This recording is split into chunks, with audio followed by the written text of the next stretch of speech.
Hey everyone, and welcome to F4 Obsessed, an OST bonus analysis. On our weekly show, we discuss F4 Thailand from a symbolic and meta perspective, if you do not already know. In this show, we are offering a mini analysis on each music video. This week, we are diving into In the Wind. I'm Ty, your host, and my co-host is Marie Claire, who I call MC. Say hi, MC. Hi. We just want to remind you guys to make sure you interact with this video, like it, subscribe to the channel, comments, tell us what you thought about the video. Also, check out the weekly show where we discuss each episode in depth. And check out our regular show as well as our mid-season symbolic summary, which Ty took together all of the symbols that we had seen by mid-season just to help get people up to speed. Yeah. And that's like a much minier type of thing. That's like a 15-minute video where you can like see all the stuff that we talked about so far, or you can go back and listen to us talk for hours about this stuff, whatever you would like to do, whatever you have time for. So yeah. And just as we dig into the videos, we're using some media theory to kind of think about them, as well as thinking about this as a larger part of the story from a communications perspective. And we're also lucky enough to use the symbolic sort of patterns that we're seeing in the rest of the show. That's why we're recommending going back and listening to our other episodes, or at least the symbolic summary that we put out recently. Yeah, definitely. All right. So for In the Wind, what were our like initial thoughts? This was released, I think. What did you say when it was released? It was just like after the third episode, which it may have thematically appeared in the first two episodes, but the first big play of it where we actually heard like In the Wind was actually in episode 3. So we know that Patha was editing in some of the sort of stems of the music or instrumental versions of the songs inside of early episodes before the actual songs were released. But it's a lot to go back and like listen to every scene and hear it. Yeah, I do recall like there's a little bit, I think when they're on the rooftop in at least in the first and or second episode, there's a little bit of that do do do do do do, just a little that little high pitched note just kind of insinuating. And when I first heard it, I was like, oh, he has a leitmotif, like he has like a theme. yeah. And that's what it ends up being in this in this show, is like they've got sort of themes or leitmotifs from a traditional score perspective, which is a piece of music that goes along with a character or sort of a concept. And the biggest like sort of comparison is in Star Wars, there's the Force theme, and the Force theme goes along with whenever the Force is used and kind of whenever the Force is talked about. And then there's character sort of leitmotifs that go along with specific characters. And this is used in a very specific way, and the music video accentuates that and thus becomes part of the storytelling. Yeah. And definitely. As far as like my initial thoughts of this, I was like, oh, this makes so much sense that they framed it this way. Yeah. I was really happy to see it because I mean, Ren is a good character. Du is a great actor. And the fact that they're giving him all of this, like for his first role, he is going, we've talked about this in the previous OST deep dives, but this role came with an idol factor. It comes with, you're not just playing a character in F4, you are now an idol because you have to sing and you have to do these press junkets and you have to carry yourself as a part of the product F4 placement. Yeah.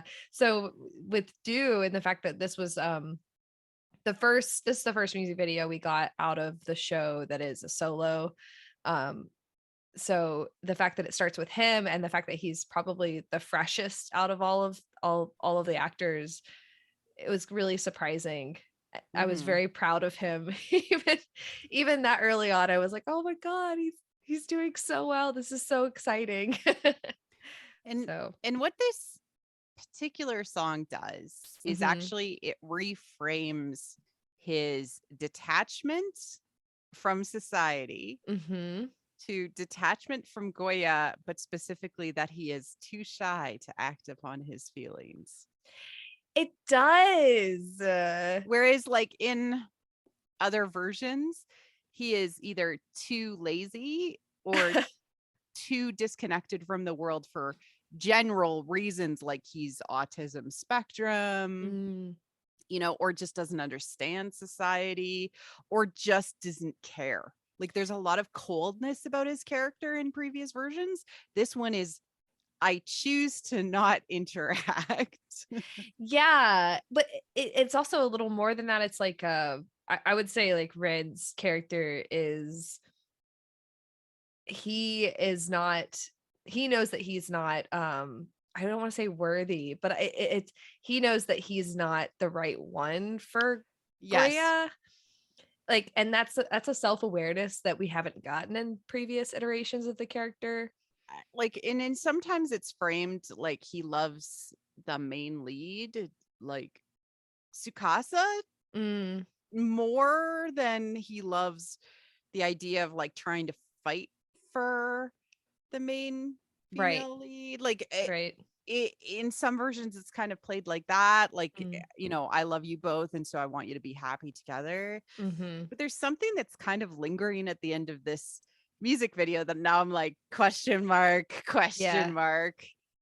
Yeah, it definitely makes me excited for what's to come, because everybody always says like, oh, it's the love triangle, it's a love triangle, and some people don't like love triangle, some people do, but this is not your traditional love triangle, because this character is so complicated and he's hard to figure out, and he's got a lot of layers to him, and like you just said, like we can't necessarily determine what his motivations are, even though we've seen the character many times. Like you don't really know when he's going to be doing things out of his love for her, or out of his love for the male lead, or whatever else there is that's motivating him. It's kind of difficult to pick apart, but that's exciting. And in like family system structure, all relationships end up being triangles.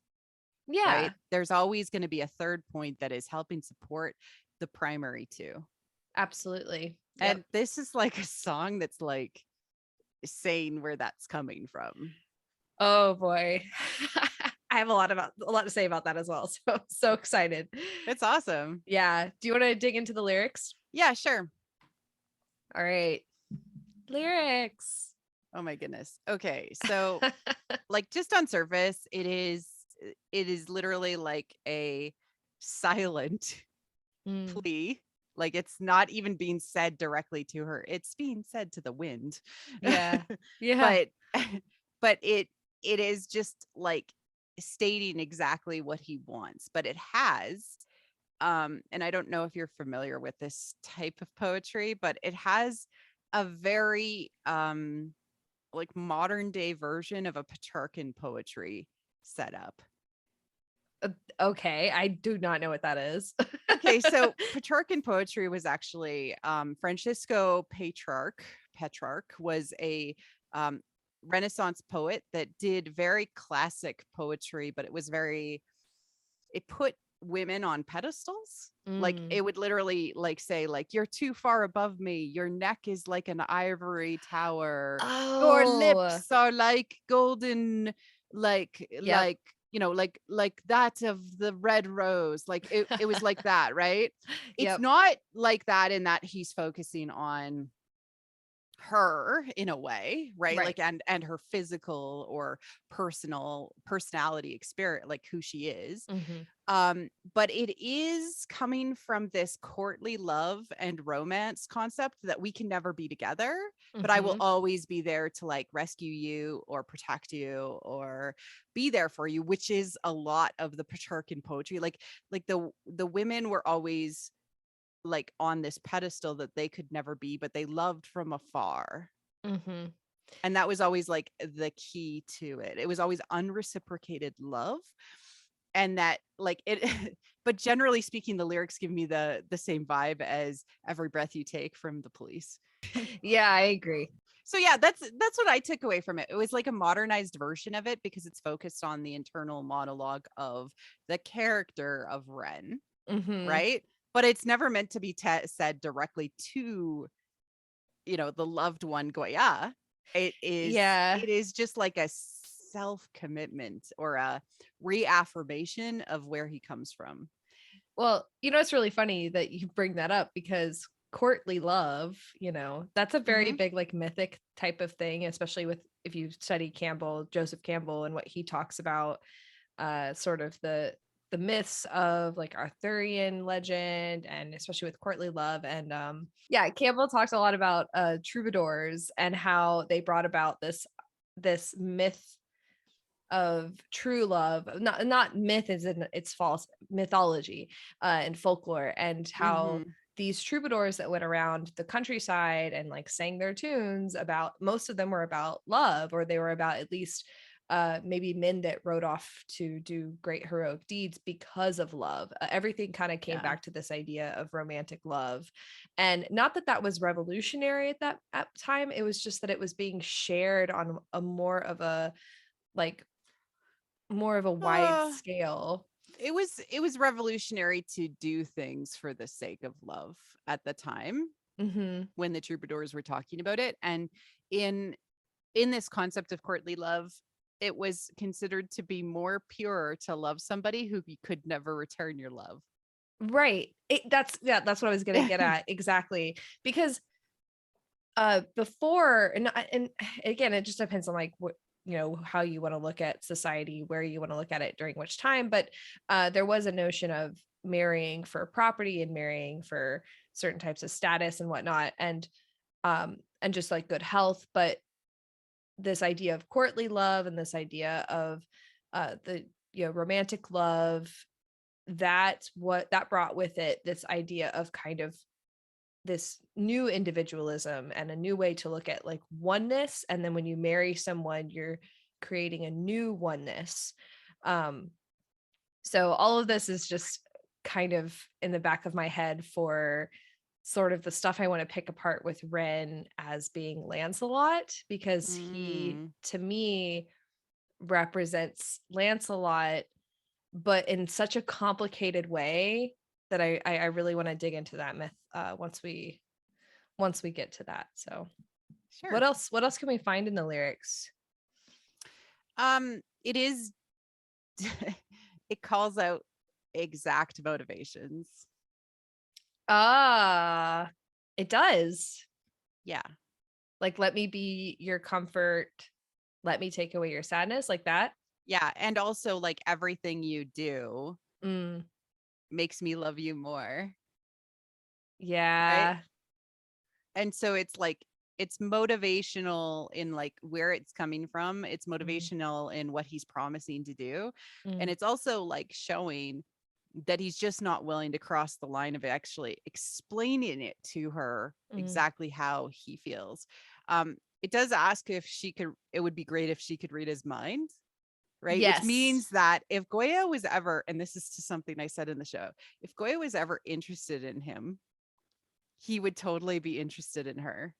Yeah. Like, and he would express that, but he's unwilling to like do anything when he's not sure. And that goes back to the episode where they go on the date. And I'm like, oh, okay. So, and some people fought me on this one, but I think this proves me right that like he would be willing to date her and like go forward with her if she wanted him.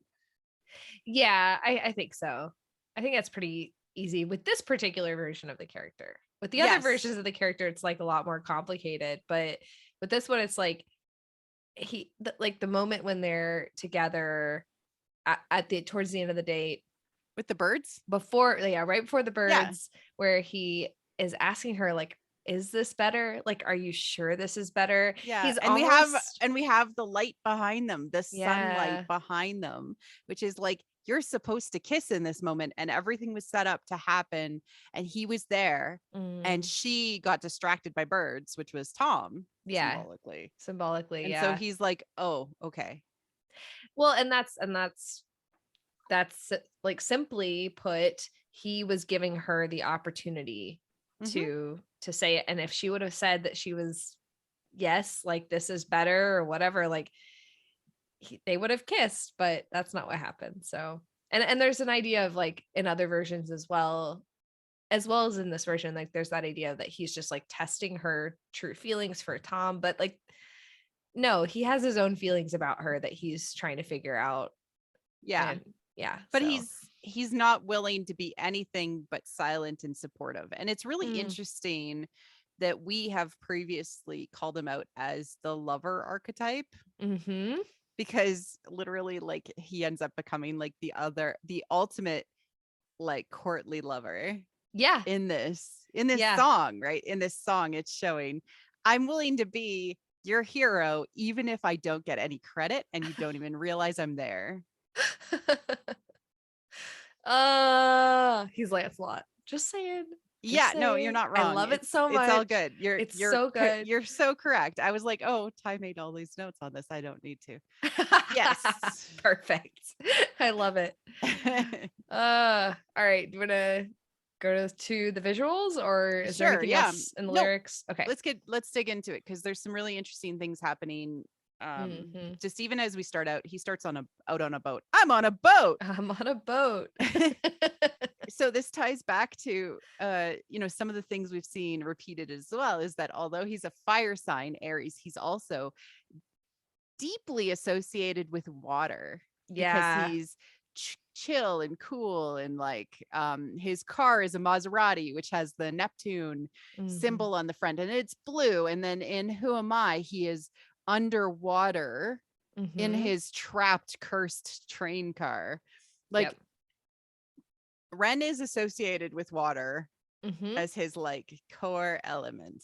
Absolutely. And I think somebody mentioned this in our comments, and I'm going to probably try to pull it for our next comments review in our next episode. But somebody said about how, Ren being water is, like, perfect because he is Tom's best friend. And Tom is, even though Tom is I think a air sign, he is essentially fire. Yeah. So Ren puts out the fire all the time. And we see that happen, like, so many times, especially with the sprinklers going off in that episode.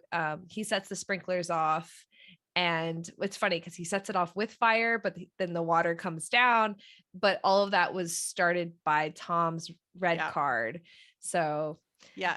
And he also rescues Goya in the 10th episode from the water. And like there's a lot in this show. Okay, so first we have water, but then it is paired with the literal lyrics of him being the wind. Yeah. Okay. Oh, yeah. So there was a little something. I tried to dig into more of the, like, myths of, like, water gods and stuff, and I couldn't find too much. But one of the things I thought was really important was that wind and water are often combined. Yes, I have a comment on that. Okay, good. Go with it, because that's as far as I got. Oh, okay.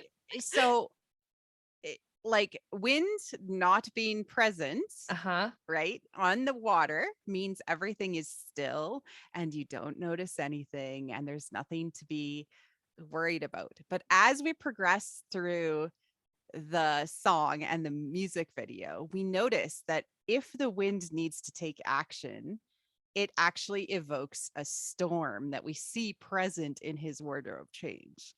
Oh, yes. Because wind and water together is dangerous. Yeah. Yeah. And that's what I was saying, is, like, a lot of mythology around gods of water and gods of the sea are either the same god as the god of the wind, or they manage the gods of the wind, like in the Greek mythology. Yeah, exactly. They manage them. They are tied because to sailing them. is so tied together with wind and water. Exactly. And you need both to sort of be successful. Exactly. Neptune, i.e. Poseidon or Poseidon. Yep.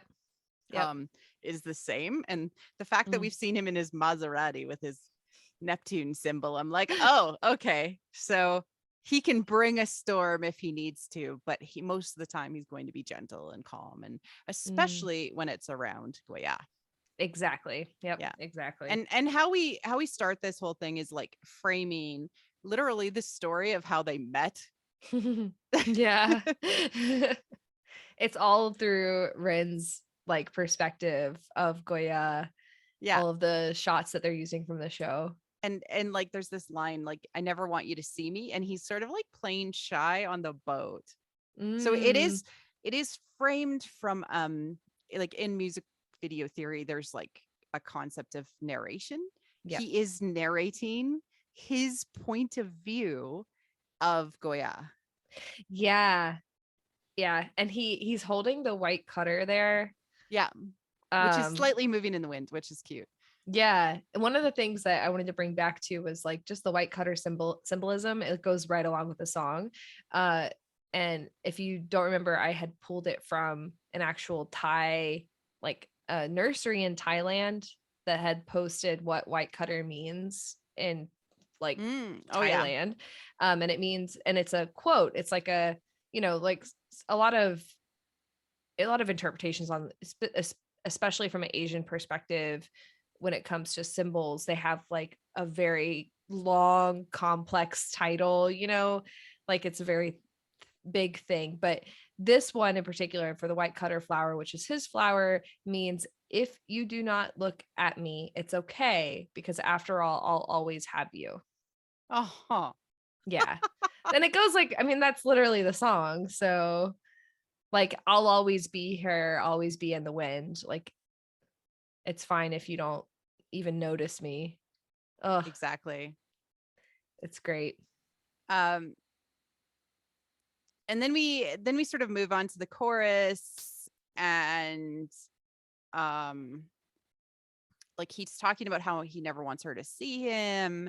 Mm-hmm. And it's all about like how he's too shy to demand love from her for him, and he just wants to make sure he's there to support and make sure she's okay, and that he will show her love through constant support. Yeah. Oh yeah, and there's something I wanted to add to that, was that like the wind itself, this is a very simple symbol, but you can't see it, but it's there. Yeah. So feeling the wind, hearing the wind, like it's always there, even though you can't see it, which is how he is. And he is the most perceptive in the show, like in the F4. So and we notice he is when he's singing on the boat, he is all in white and light colors. Yes. Because it's this concept of his love is pure. Yeah, definitely. Right? He's got a very light chain. This is even rare for any of these music videos. Yeah, they always have such thick chains. Yeah, because they're like bound by this curse, right? But he's unbound in so many ways, because he is although you see the Ferris wheel in the background of that one shot. I know, right? Yeah. It's there. It's there. It's in the background. Yeah. We do notice that we don't see Tom in any of these shots. No, it's only him and her. Yeah. It's very purposeful which moments they chose to use. They chose every single moment he touches her. Yeah, that's true.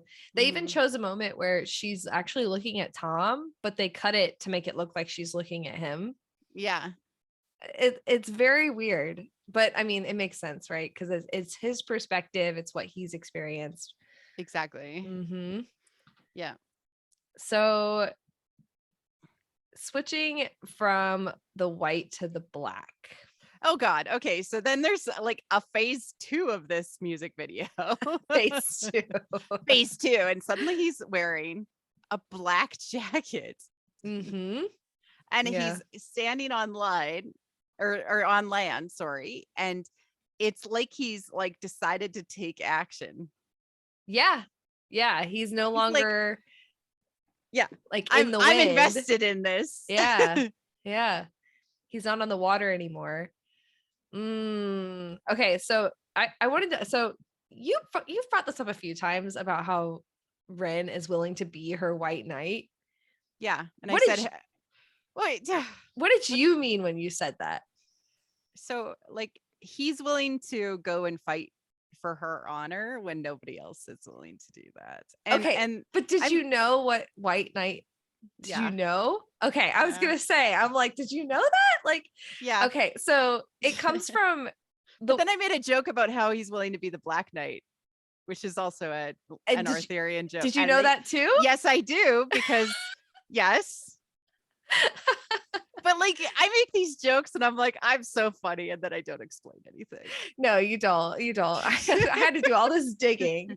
No, basically, I'll explain. So, basically, before Lancelot was known as Lancelot in the Arthurian legend, because mythology and folklore is really complex in terms of going back and like reading it, because there are a bunch of different versions and there are a bunch of different writers, and no one really knows when a legend is no longer a legend and it's just being like retold. Like, it's kind of hard to kind of have a cutoff point with that. And so anyways, if you go back and you read anything about King Arthur and his knights and Lancelot and Guinevere and whatnot, you'll find a lot of different versions, and there are versions in which Lancelot is not Lancelot, he's the White Knight.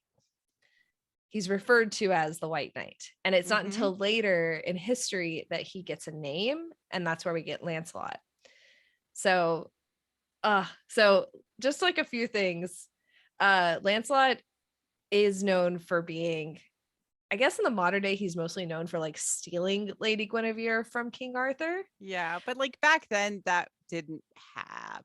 Exactly, because there are different versions. It was courtly love, and it was like this pure love where he loved her unconditionally, and thus would always be there for her to rescue her and save her, and be there when Arthur couldn't. Exactly. Yes. And she whenever she had like some royals will have their personal champion to fight for them in combat or in competitions, and Lancelot would be Lady Guinevere's knight, because King Arthur couldn't be because he was the king. So Lancelot would be her personal knight that would fight on her behalf. That's just like, it's interesting to think about their friendship in that way. Again, it's not romantic, but like you say, it's not unlike this story. Let's just say it. It is, because Ren is always in the wings, waiting to like protect her and be her champion.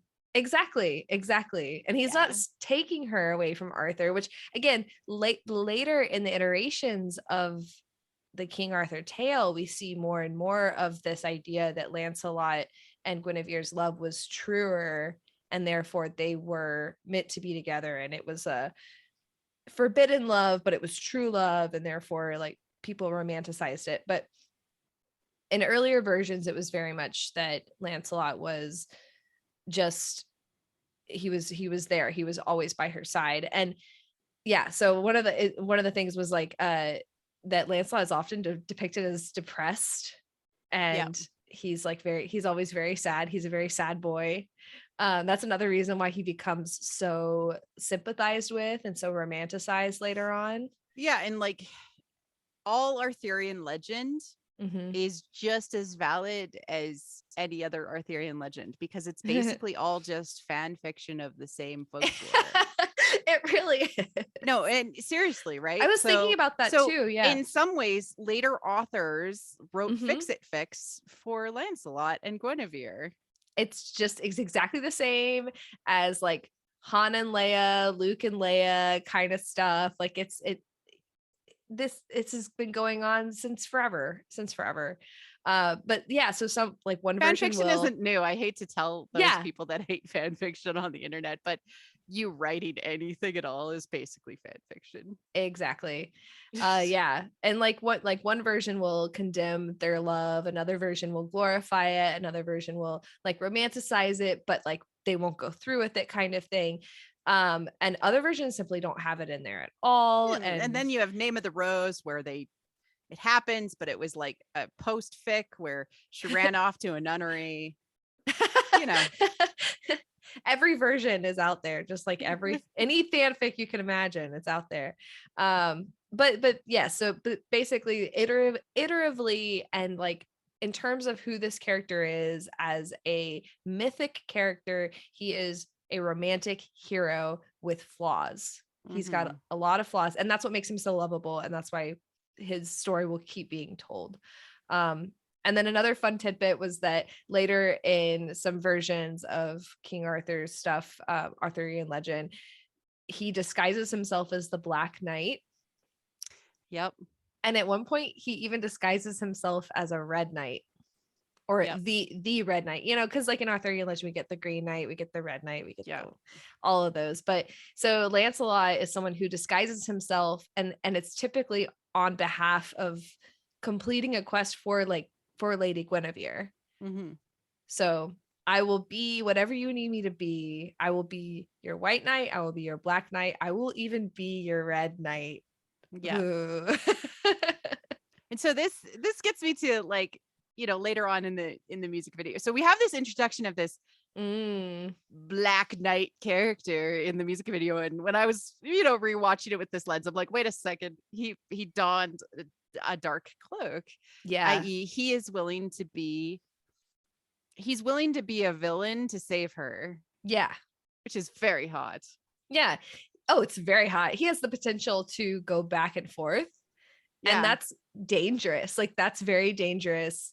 And rivals Tom too. Yeah. Who is working on being a hero from being a villain. Exactly. What Ren is willing to say to him, and this comes later on in the video a little bit more, he is willing to become Tom's villain to save her. Yeah exactly. Oh, and he says it in the show too, so yep.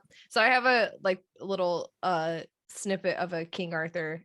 If you guys can see it on the screen, it's like basically just one of those motifs where Lancelot brings Guinevere to Arthur, and you can see Lancelot is donned in black and Lady Guinevere is in pink and cream, and then King Arthur is in a red kind of kingly, red and white type of thing. Yeah, so it's just, again, like we can just see it so clearly. Yeah. And you know, we get more of the touching, and then this is the only time Tom appears in the music video, which is at the end. Yep. Right after we get this introduction of him being, you know, willing to make himself a villain in his dark outfit. We get this look, and this happens when he returns, right? Obviously, after they went through all of that craziness, and they, you know, Tom and Goya had experienced a large amount of growth and change. Yeah. He looks at her and like comments in the actual scene about how everything is still chaos here. Yeah. Right. But the look is specifically like, oh no, what will I have to do now to protect you because you're hurt? Yes, right? Exactly. Yeah. Right. And to think about the fact that we got this, because we got this video like right before that happened. It was right when he was leaving. Right. So we knew he was going to come back, and this scene showed us stuff from future episodes, obviously, right? Yep. And okay. Yeah. Yeah. Okay. So this gets me into a tiny bit of speculation. So if you're listening to this after the fact and it doesn't happen, but there is a point in which Tom cannot protect Goya. Yeah. I'm sure that they're going to use it. And when she comes back into their lives, typically this character, the second male lead, doesn't allow the main lead to like just re-enter her life. Yeah. Yep. He actually stops the main lead in most versions from like having that relationship, and almost challenges him to a duel of sorts. In like, especially Meteor Garden 2018 extends it out way too long, but it is very entertaining because he almost like tests the worthiness of the main guy to be worthy of his Guinevere. Yeah, because and it's two things, right? Because he doesn't want to see her hurt anymore. Yeah, like you weren't able to protect her before, so exactly. I must. And in so many ways, like even in, I know you're like, okay, Boys Over Flowers, he actually has her stay in his house. Yeah. Right. And he works with her. He's literally there for a large chunk of the later episodes, protecting her like very directly. He's not willing to give her up to Tom in a later arc, potentially, if this happens, because he proved himself not worthy. Yeah, I have a feeling it'll happen. I definitely feel like it'll happen, but it won't be a very like long thing. But and at the same time, it will be twofold. It will be him both testing Tom, and he's also upset. And he's like genuinely like, okay, you can't protect her, like stop coming into her life and like dragging her into this. I mean, we already know like the audience, at least in our circles, from what we've been seeing feedback wise, is everybody's very upset that Goya keeps getting dragged into violence and getting beat up and getting like just dealing with a bunch of stuff. Everybody feels for our main heroine. So it'll be interesting to see what happens, what has happened at that point. Because everybody's going to be siding with Ren probably. Yeah. I have to like give it to Do, who is just like, people are getting like post second lead syndrome after last week. Like they're like, wait a second, wait, it's very confusing. Yes. But that's the point, right? Like, it's supposed to be this he's supposed to be this challenger that keeps Tom on his toes, and we've seen that in the show played out. Like, oh, maybe I'll take her to the zoo if you don't want to go, and he's like, oh no, I'll go. Like, he's supposed to be there, like waiting in the wings, willing to protect her. But I do think that there will be some Black Knight retribution for Tom from Bren in the future. Definitely. They wouldn't have brought Tom into this music video if there wasn't more to tell. Exactly. Yep. Absolutely agree. And also Do is incredibly attractive in this music video when he's all shy and stuff. Do is freaking adorable. I love him so much. He's my favorite. It's like my favorite iteration of the character. I love him so much. I think this ends up having all of my favorite iterations of all the characters. Yeah, definitely. Yeah, easily. All right. Any other thoughts? Nope. This is really great video. I love hearing it in the show, even just a few little of the chords. It's really recognizable from a musical perspective. And I don't know, it's such a perfect insight into this character. Yeah, 100%. I love him. I love our Lancelot. It's great. All right, guys. Thanks so much for watching this, listening to this, and we'll see you guys on the next OST Deep Dive. Cheers. Cheers.